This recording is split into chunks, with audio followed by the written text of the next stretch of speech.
Everyone, আসসালামু আলাইকুম। আজকে আমি তোমাদের সাথে কোনো রান্না শেয়ার করব না। আজকে আমি কি রান্না করছি সেটাই তোমাদের সাথে শেয়ার করছি।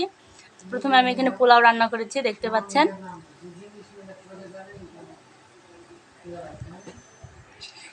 তারপরে ছিল ডিমের কারি, যেটাকে আমরা ডিম ভুনা বলি। তারপরে এখানে ছিল ইলিশ মাছ, এখানে ছিল গরুর মাংস,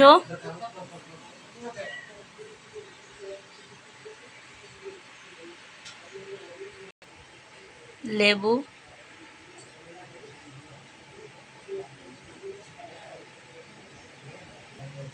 শসা,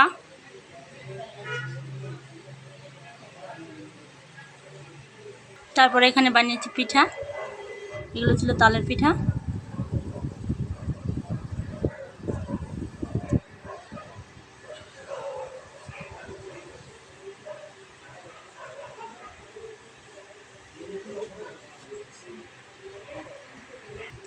এগুলো ছিল পাকান পিঠা বলি আমরা, যেগুলো আমরা বানিয়েছিলাম চালের আটা, চিনি,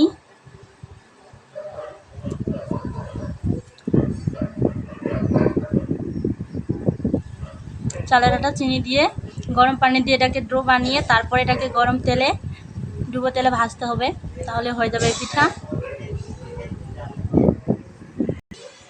ওকে গাইস, সকলে ভালো থাকবেন। আল্লাহ হাফেজ।